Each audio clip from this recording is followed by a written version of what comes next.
Welcome to today's episode of the Medical Device Marketing Podcast. So this is part of our special series where we're inviting consultants to come and speak to us about their specialist area so that we can become better at what we do as medical device marketers every day.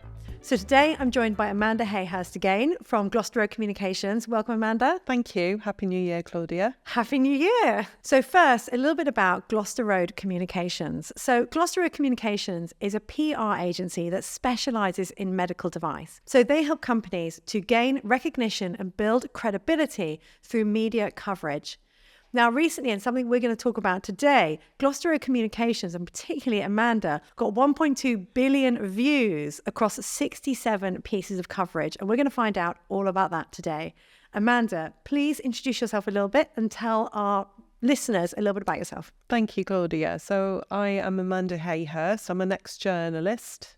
I used to work with Piers Morgan at the Mirror before he went into TV. Went down that route. I worked for The Standard, The Mail, a lot of Fleet Street papers, and also I was a founder editor of Grazia magazine. So steeped in journalistic experience. Yeah, I loved it. I love being a journalist, but I decided to become a PR exactly 20 years ago, 2004, because I wanted to run my own business and I wanted to develop my career in a different direction. And move into medical device. Yeah, and medical devices, yeah. So I think we said last time, what the history of that was, but, I love working with medical device companies, and that's really all I do because of the scope for creativity that you don't get in pharma. I've always been specialised in health for almost my entire career. And obviously health is key for me. But where I feel most comfortable and confident is where I'm working with a medical device company which is not selling direct to the consumer. And that's where I think there aren't that many agencies who can say that they can do that well. And that's what their main experience is. So I think it's all about specialising and being able to bring something unique to the market. And that's how I differentiate myself. And I think the clients that you've worked with in the past and the campaigns or the coverage that you've received in the past have often been very breakthrough devices as well. Yeah. And, I've been really lucky in respect to that. The Mike Brannigan-Harris, who you've had on previously, and yourself, I've got some great friends in this industry. Having worked, in MedTech for the last 20 years, it is a fairly small world. It's a very small world. Yeah. And, I'm really, really lucky. Basically got most of my clients through word of mouth and by knowing people within the industry. And quite often, when a client moves on to a new company, they, work with me again. And that makes it lovely. And yeah, I'm incredibly lucky that I've got people like you, Claudia, helping me do my marketing for me. Amazing. So I think the one thing that everybody probably wants to hear about now is this 1.2 billion views. I know I keep saying it, and I put more emphasis on it every time I say it. But talk us through, if you're happy to share who that was, but also talk us through how that happened. Like, what's the story behind that, and how did that happen? Okay, so thank you so much. Yeah, obviously I'm very proud. And that is the most coverage I've ever had for one client. And even more than Urolift? Even more than Urolift. Yeah, Urolift was pretty close, but that was over a much longer period. So yeah, the 1.2 billion. Yeah, so that was for a client that has a fantastic product. They're called Implantica. They're my client, obviously. And they have a product called Reflux Stop. So this is a implanted device. It doesn't actually have anything in it that is active. But it's working within the body to stop reflux rising up the esophagus.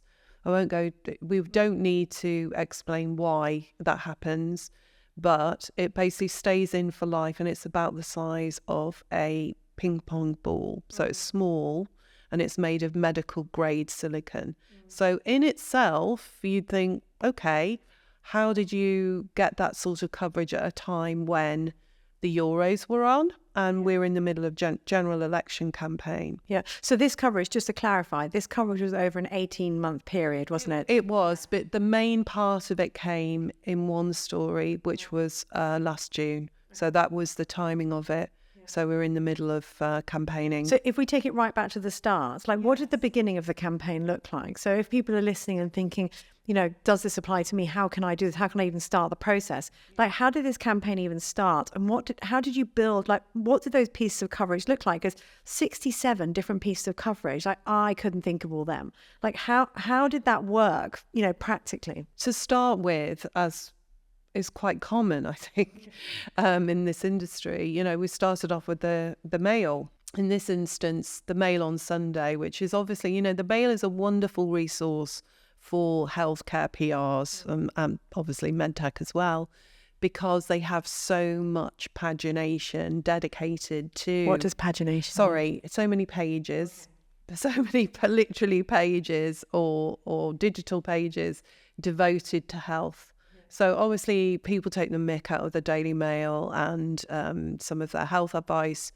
But actually, you know, the Mail is a fabulous resource if you are a medical device marketer. And they are very trusted and read, and they have a very loyal readership.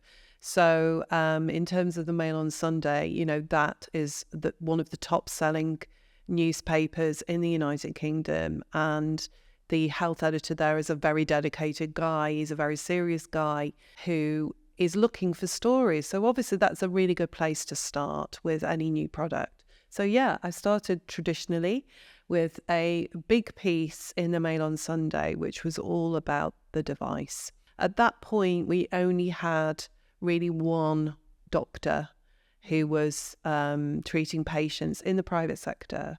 So we started off with a very low baseline of numbers of patients and this extremely exciting and revolutionary idea to treat this disease. Also, you know, we didn't have many patients. So it was very much about the concept of what the device was, why it was different to the standard of care. And also I knew that the fact that it's a ball, it looks like a ball, and we could describe how big it was. Obviously that's meat and drink to the Daily Mail subs and the way they write their headlines. If you know anything about newspapers, you know, they love to talk about the size and shape of an implant. And that is, you know, something that's very valuable, I think, for marketers. It's a good starting point, you know, for anyone. So it has to be descriptive, like it's good that it was descriptive and easy. Yeah, I mean, they didn't describe it exactly right, but, you know, the fact is it raises awareness, initial awareness to say this device is in the market. It's got its safety certification. It's got CE mark. And it's being used in the UK in the private sector. Yeah. It's available. Yeah. And we have a very enthusiastic doctor to talk about it. And what was the response from that piece of coverage? It was really big. So, you know, that's the great thing when you start off a campaign like that and you've got maybe one or two private surgeons offering it, is you get direct feedback. You know how many times the phone rang. And yeah, it was really effective. Do you know what other measures were done? Did they also look at sort of how many hits are on the website? Yeah. Or was it just going to the doctor and then the doctor reported how many contacts they got? Yeah, I mean, it's so easy to do even as an agency now that you can, you know, there are free tools on Google that you can use to precisely time when that newspaper hit the doormat or it, when the digital edition appeared on people's phones. You can absolutely measure the hits on the website and see that spike in traffic. So it does two things. You get the direct feedback from your hospital, and you can see, you can use various Google tools to actually see the spike as a graph. So you've got both things. Can you say, so, you know, people are probably thinking, okay, so it was a good response, it was a big response. What does that mean? Like, is there any other information you can share about, like, what sort of response did that look like? Like, was it sort of an uptake of like, I don't know, 200% in visitors, or not necessarily visitors to the website, but like in appointments booked, or, you know, was there some sort of number that can illustrate how large the response was? The phone rang off the hook for a few days, and but then that's not enough, is it? So with any PR campaign, really it's about keeping the ball rolling. So that's what it's all about. So it's all very well, and I think, it's pretty easy really in PR terms, because PR is not easy. But in PR terms, getting a piece in the Daily Mail is reasonably easy in the scheme of things. So it's about what you do with it after that. So what did you do after that? We always have to start with the tools that are at our disposal. What resources do we have to make a story, first of all? So you have your messaging document or your key messages, and then you've got your claims that you're allowed to say about a particular product. So you stick to those guidelines. And then you've got your company objectives. So they might say, we want you to drive patient inquiries to this private hospital initially. So that's what you do. But what other resources have you got? You've got your doctor or doctors, and you've got your patients. So every time that you have a good patient testimonial, and certainly in the case of this client, the patients were saying, as soon as I came round from the anaesthetic, I knew I was better. I ate my first meal. I still remember it. I had chicken and it tasted wonderful, and I didn't have any reflux. It was incredible. I literally couldn't believe it. I cried. I said to my wife, that's the first time I've not wanted to be sick while I'm eating for 20 years. This is life-changing stuff. And, it sounds like reflux. We all get it. We all know what it feels like. But to have it, day in, day out, it's actually destroying your teeth, your gums. You've got pain in your throat all the time. You can't sleep. People sometimes consider suicide with this. And then there's the cancer risk. This is actually a really big deal. So every single new patient is a potential new story. So the second thing I did was we wanted to raise awareness of this condition that the device treats, which is gastroesophageal reflux disease. No one's ever heard of it, and it's incredibly common, and nobody knows that it's linked with esophageal cancer. So reflux is actually a progressive disease. And that's what I wanted to tell journalists, and that's why they were interested in writing about the topic of reflux. Maybe they'd never covered reflux before or even thought about it. And that's where I went next with this. So it was to make them aware of what the implications of this, because many people listening to this podcast will be very familiar with GERDs, because obviously it's something in the medical device space. Yes. But and I suppose we've got to remember as well, that doesn't mean that everybody else is aware of these things. So it was then around not patient awareness, but therapy awareness or disease awareness. Disease awareness is a really good place to start. Yeah. So, I think we talked about the Urolift campaign in the last podcast, and, the reason that a lot of journalists did run stories about Urolift was that they never covered the condition that it treats before, and they hadn't realised how common it is. So I started very much using that as a template. So I said, did you know that reflux is progressive? Did you know that heartburn can cause cancer? They hadn't. I got their interest. They were hooked. They want to know as well, in the public interest, is there a solution for this that's actually available? And at the time, a few weeks had gone by, and thanks to the amazing team, Implantica team, so we had resource down on the ground, we had sales people doing their job. I knew that we were getting new private hospitals signing up, and I knew that we were coming into the NHS. We'd have our first NHS hospital. So we were able to talk about that. And so that's another story as soon as you get into your first NHS hospital. Yeah, so that was the next phase. So so the first article was in the Daily Mail. Yes. That had really great response. We had going straight to the doctor. That was the phone going off the hook. Then you had more doctors adopting, and you had more patients being treated. So what did articles or sort of pieces of coverage sort of 2 to 10 look like? Articles 1 to 5 were about individual patients. Articles 5 to 15 were women's magazines like Reader's Digest. Well, actually, that's a both sexes. Reader's Digest. So who reads Reader's Digest? Older people, but they hadn't ever covered reflux before. And actually it made it into the US edition, it made it into the European edition and the UK edition as a really big feature about reflux. So that showed me there was an appetite out there to do more of that. So we had Good Housekeeping, we had, as I say, Reader's Digest, we had Saga magazine. So we're talking about those big features which are about a disease area. And obviously as part of that piece, it was about this brand new approach and other treatments as well. So it was part of a roundup, what we call a roundup feature in journalism about a particular disease. And I suppose the great thing about awareness for that is everybody who's reading those magazines, they might not necessarily be the people suffering from GERDs, but they could be the relatives of those people as well. So the reach is huge with all of that. That's right, yes. And, I think the awareness was building, we were getting good coverage. But actually what really got the attention and what I truly, truly believe in... So you hadn't got too much attention by then? No. You were on your way? We were on our way. Yeah. I mean, it's certainly, the thing about PR and getting coverage is it binds everyone together as a team. The sales team were really motivated. They had something to show new doctors in the private sector and the NHS. They could literally show it on their phone, what coverage we'd had. They got immediately new doors open to them.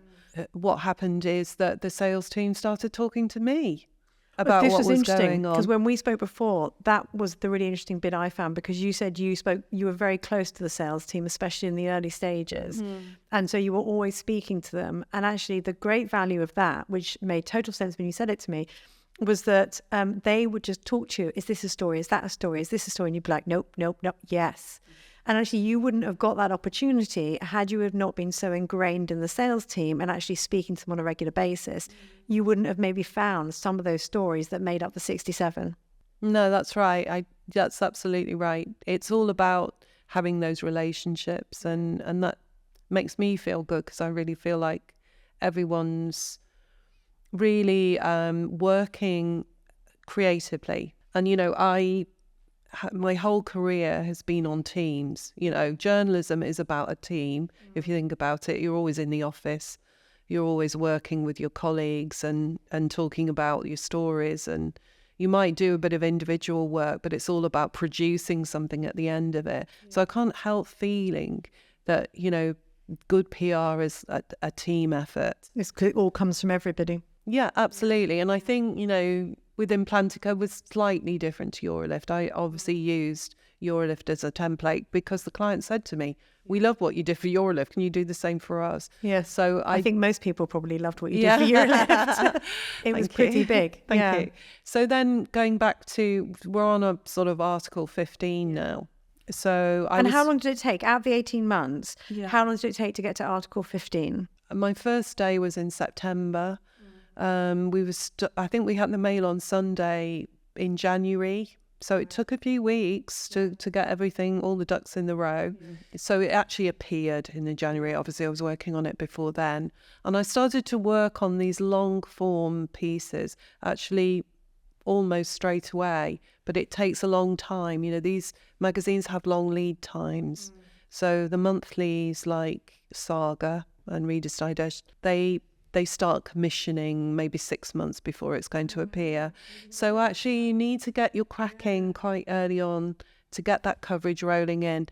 So you need a plan, you need a long-term plan of this is how we're going to attack this coverage. If everything goes well, this is the best case plan. And the lovely thing is, if you know what you're about and it's a really good product and it, genuinely is interesting to journalists because they have never covered this area before, you can literally put it on a calendar and be pretty sure that you're going to get.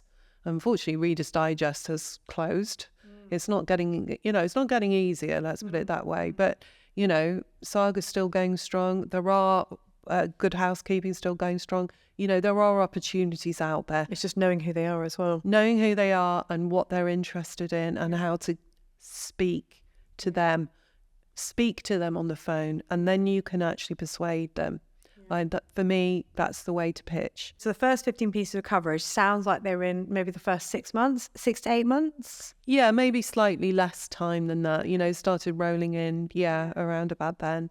Then we had our first NHS hospital. So obviously that's a really big story. So what we did there was we worked really closely with the NHS communications team in that hospital. It was a London hospital, so they have a lot going on. And that's something I have really, really worked hard to perfect over the years.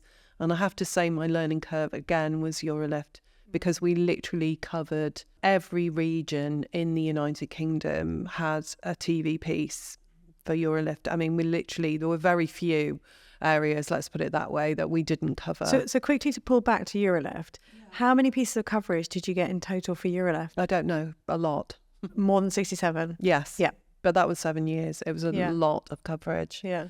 But the actual coverage views weren't 1.2 billion. So that's interesting, isn't it? I mean, it was pretty close. We're on 800.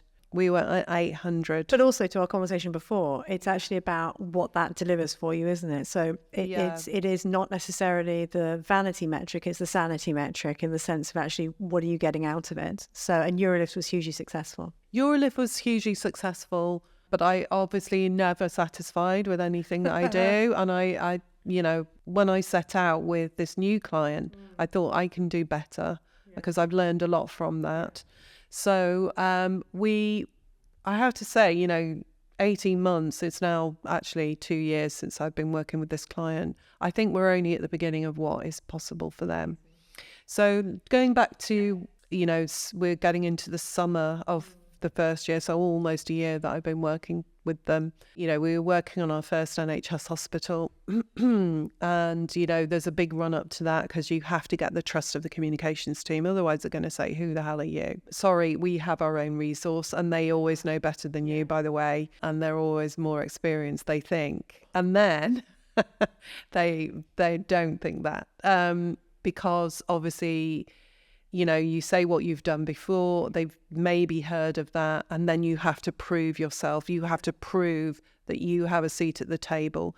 And, it's so important for the med device PR person to be sitting at the table with the hospital communications team, because you can let them get on with it, but it's not their job to PR your device. It's their job to PR their hospital and their surgeon. You cannot get branding if it's not a priority. If it's not in the messaging document, it probably won't happen. If you're not actually sitting there while the interview is taking place, it probably won't happen.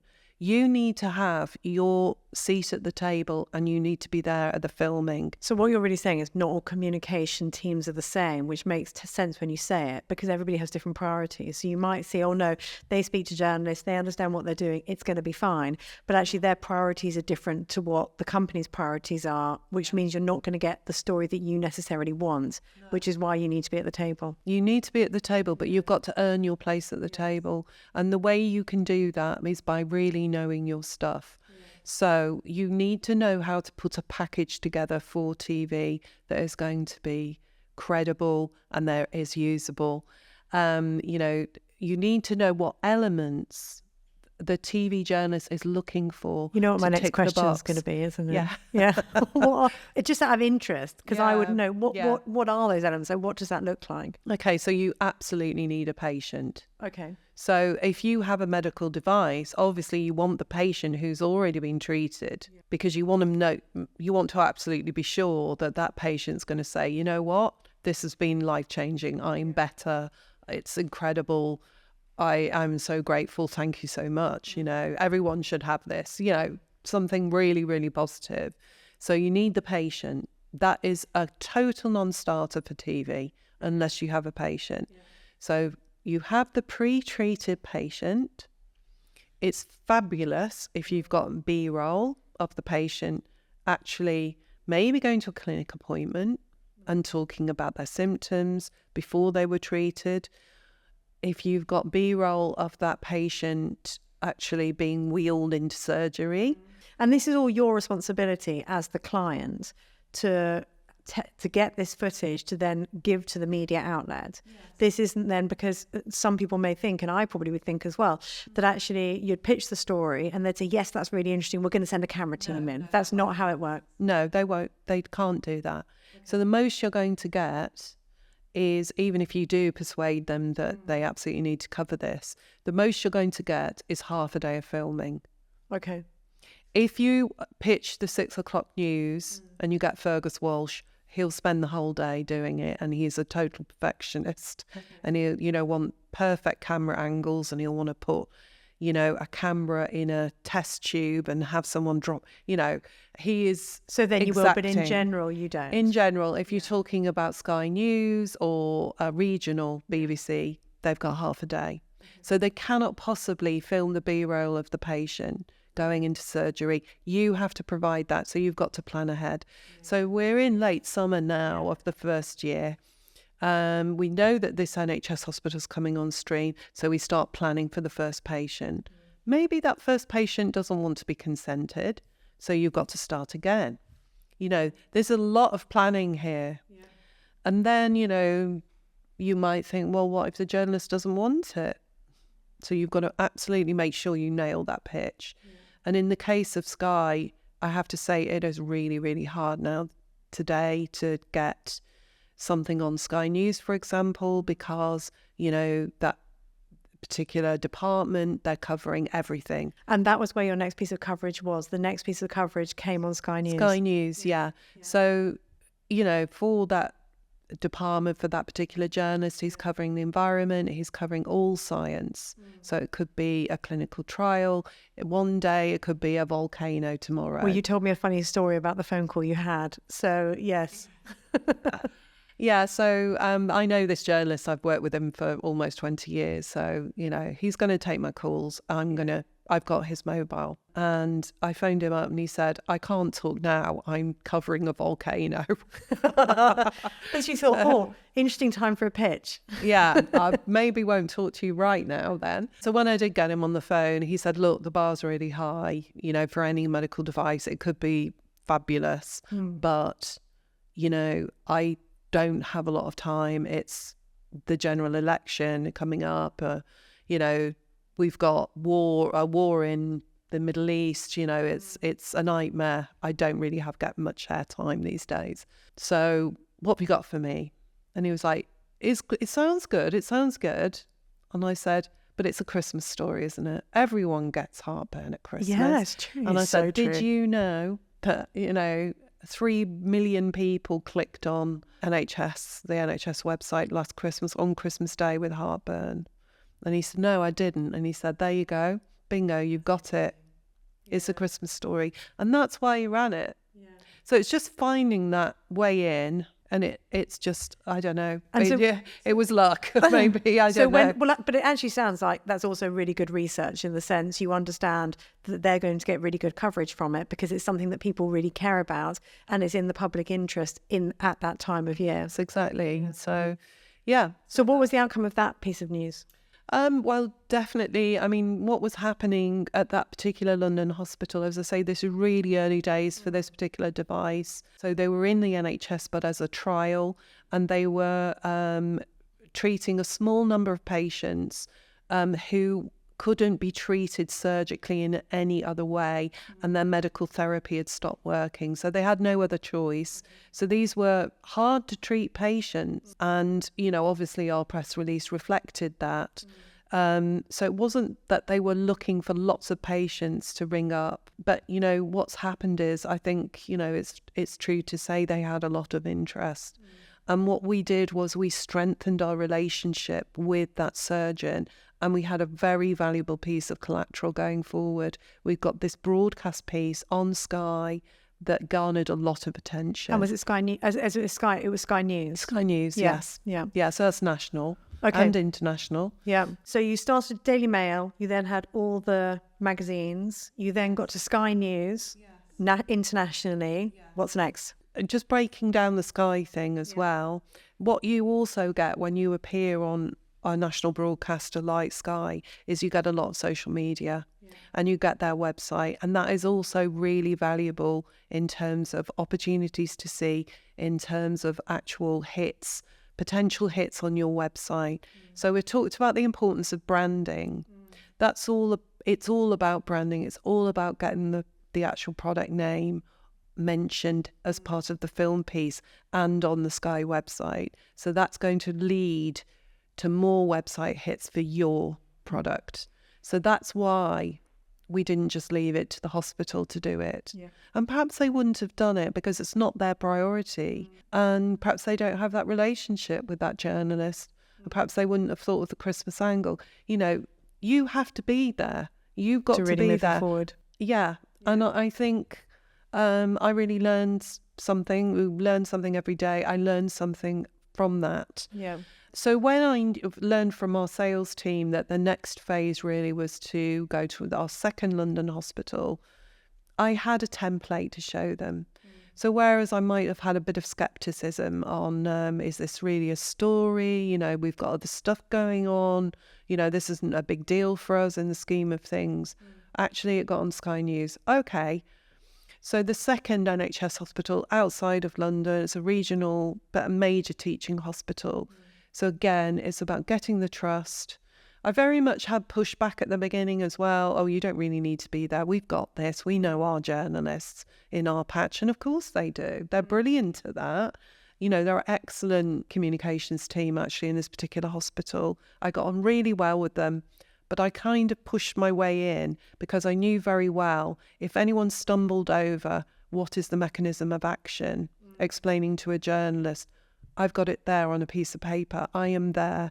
And also in terms of branding, we can make sure it's there. Yeah. It's so important if there's any journalistic interviews that you are actually covering that. That is part of the job of a PR.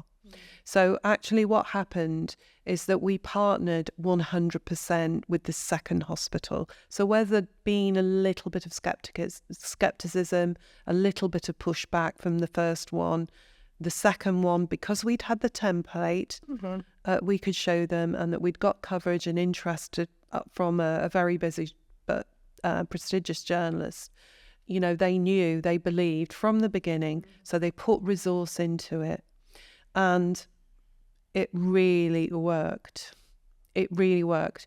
So we had the magic thing. We had this fantastic patient with a young family who really suffered a lot of pain, a lot of symptoms, and she was really grateful. We had the B-roll of her going into, we had pictures. Yeah, and she agreed to be filmed at home making lunch for her two young sons. So magic, you know. And I think as well, you know, the timing of it was during the Euros, it's during the election campaign. I think every healthcare PR had maybe taken a holiday thinking, I can't get anything in the media at the moment. There's no chance. So actually, it came on a day where I think people wanted some good news about the NHS because we're sick to death, aren't we? And so was that negatives. the piece that did the best out of all your coverage? Yes. I think people recognise what heartburn is. I think they know what it is. I think obviously GERD or GORD is a different thing. And I think the piece actually explained that. I think the piece that the BBC and ITV did it, I think they were able to explain what the actual device does, and the journalists actually held it in their hands and showed it as well. Which is something they wouldn't have been able to if I hadn't been there actually giving them the device so they could show it on camera. So a lot of things that the general public was news. It was real, genuine news and good information, need to know information in the public interest. We ticked that box as well. And I can see actually you're talking about all these different pieces of media coverage you have now. From a marketing perspective as well, all of this on the company's website as well builds so much credibility that it's been talked about in so many different places. And as you say, from an editorial standpoint versus from an advertorial standpoint. So when people are actually thinking, is this device right for me? So maybe they could see it in news coverage, but maybe they also see it on social media. Maybe they see it somewhere else. And then they go to the website and they see all this editorial content. It really builds trust. And actually, yes, this is something I can believe in. It validates it. How did it get so many coverage views? Let's just look at that. So it was on BBC, it was on ITV, but also the BBC works in a collegiate way. So journalists, they don't just broadcast on TV, they also do radio pieces. They give information to their colleagues writing on the BBC News website, and they talk to their colleagues through the BBC intranet to other magazine shows like BBC Breakfast. So it was on BBC Breakfast as well. It was picked up on there. And when I've had a really good story in the BBC, it's reverberated around the BBC. It's had several hits in several places. So when it's really worked, you will get breakfast news as well. So you pitch to one person and then everybody else picks it up? Yes, I didn't. Wow. I have to say here, I didn't pitch this. Okay. It was my colleagues in this NHS hospital. Yeah. They know those regional journalists better than I do. Yeah.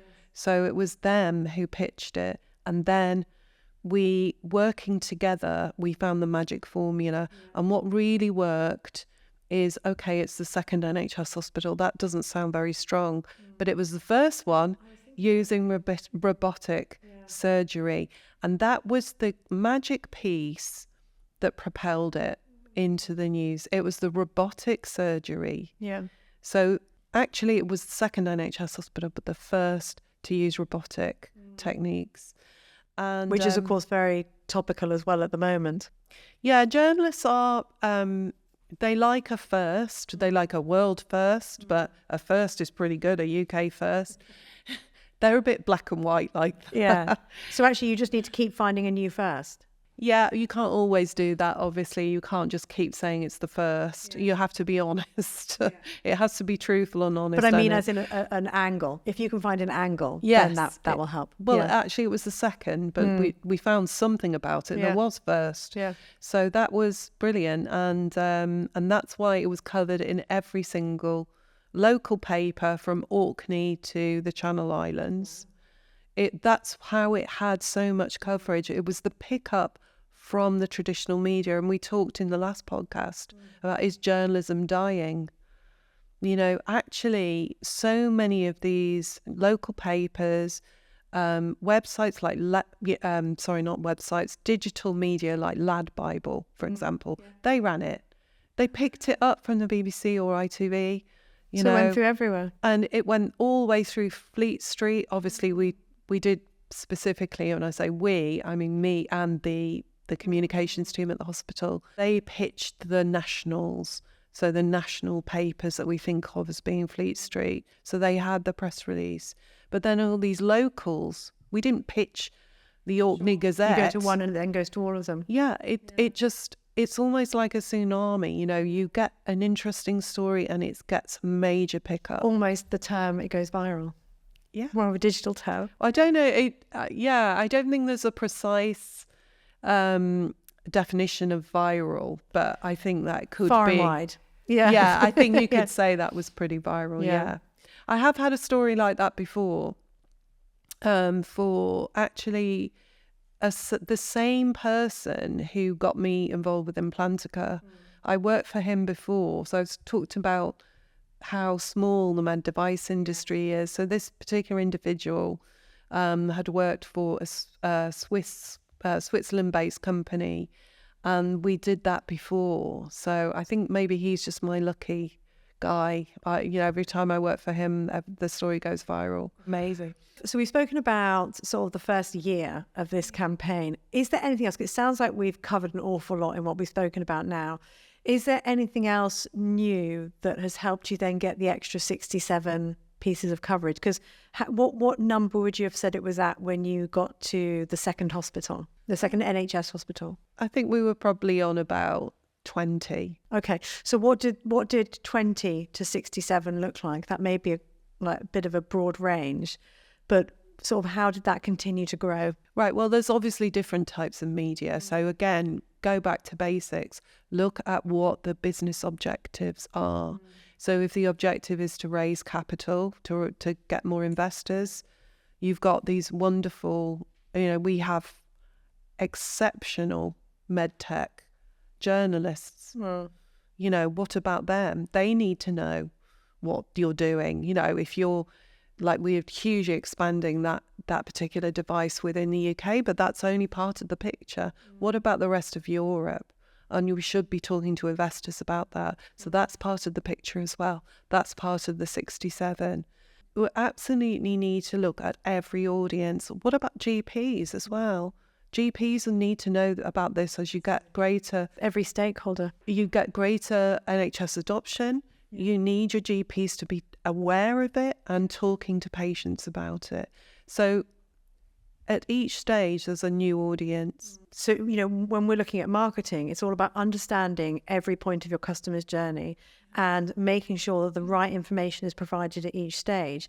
And that's really, you're saying exactly the same thing. It's like looking at the development of this device and understanding what the business requires to move forward at the rate it does and how we can increase the awareness with the media coverage that we get to support that journey. That's exactly right, yeah. Yeah. So it's not all just about, the marketing side of things. It's, to actually boost the awareness of the device. It is across all the areas. The wonderful thing about having a really big story like that is that, I think I said in the last podcast, the doors start to open. So you will start to have conversations that you never had before with new doctors, surgeons coming on board, being interested, but also with your patient groups. They're the ones who really you absolutely need to engage with. And quite rightly, they have a very high bar on who they will talk to. So if you're completely unknown, to them, or you're brand new in the market, they're going to be pretty skeptical, and you can present to them, obviously, but they're still going to maybe hold you at arm's length. But what I found is that, when you've got that coverage, those patient groups really want to talk to you. It's amazing. It's amazing the impact. It is all about trust building, isn't it? Yeah, exactly. It really is around that trust building. Yeah. Okay, so I think what's been really interesting to me listening to this is, you started so early in the journey, and then it's just adding one bit of coverage onto another bit of coverage and then moving out to stakeholders. It really is a step-by-step approach, but there's a lot involved in it, a lot of experience, a lot of know-how involved in it. And I also want to say that this device is not yet, it doesn't have any kind of routine commissioning. So these were fairly small-scale trials within the NHS. So when, obviously, there's an obvious story coming, isn't it? Isn't there? So, that's something I learned really very much with Urolift. It was all the different stages of the approval and take-up with the NHS. These were also stories.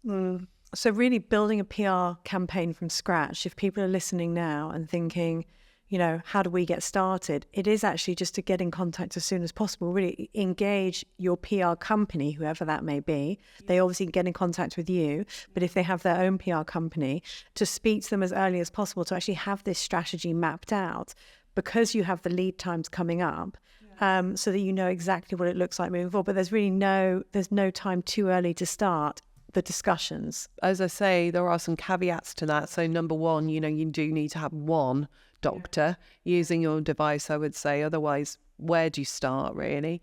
And then secondly, you need to have your safety certification. So it needs, you can't have one without the other. You can't have a doctor actually using your device without that safety certificate. Those are the two very basic things that you need to have in place, I would say. Yeah. Okay, so success. Now, I think we're probably going to be able to show some data actually around views from Implantica, one of the questions you must get asked a lot is actually, how do I know this is working? How do companies know this is working? I know we've spoken about this a little bit during the example, so people can probably see it, but are there any other metrics? Like, how do you normally demonstrate that something is working? I think 1.2 billion views probably says it's working. But what else do you look at from a PR perspective to see if your campaigns are working? Obviously, I use tools. Yeah. I use digital tools myself. So I use a tool called Coverage Book, which automatically calculates how many views a particular piece has had based on, metrics that are already embedded in their algorithm. Yeah. So it works it out for you. But also I like to use my own tools. So I like to use Google tools to see the spike in traffic. And I like to look, because it's minute by minute, you can literally... That's quite exciting. Yeah, it is actually. It's great to see how many people are searching for a particular term, like reflux stop or reflux or heartburn, on any given day in any given area. And if you there are tools that you can use to analyse that. So you can be very granular and show exactly, the first time BBC Breakfast covered this, or, BBC News covered this, I can see how many people were on Google looking for these particular terms. So if that's not convincing enough for you, I would say the only thing that really matters is getting the feedback from the sales team and the doctors, who you will know because you're part of their team. And if you haven't got to know them as the PR, they will want to know you, believe me. As soon as they start seeing that you actually do something and you help them, they will want to know you. You will suddenly get the doctors. They will take your call. Oh, the doctor. Oh, you mean from the sales team? Yeah. They will take your call as the PR as well. You should know your doctors who are, they're your main advocates. They're your best friends, really, as well as the sales team. And obviously your marketing department, you can't do anything without their say-so. And, I've been hugely, hugely helped by the amazing marketing people at Implantica who are they're just fabulous. And I love every day of working with them. I do see myself as part of their team. Good. Well, so if anybody who's listening today wants to get in contact with you, what's the best way to get in contact? Maybe just for a conversation about, how can I start my PR journey? Or actually, we maybe had our first piece of coverage and everything's dropped off. What do I do now? Like, what's the best way for them to get in contact with you? Maybe just like a half-hour call or something, just to see if, you can support them with their PR to get the types of coverage that we've spoken about on this call. Okay, so email me. It's Amanda at Hayhurst, all one word, .com. So we'll put it on the screen as well, and we'll put it in the notes below the podcast so that everybody can find that too. Lovely. Thank you so much. Is there anything else you'd like to leave the audience with? Just one final comment about PR or anything like that before we go? I have a lot of people who are PR skeptics, and I would say, you know what? If you've got a great device, you'd be absolutely daft not to PR it.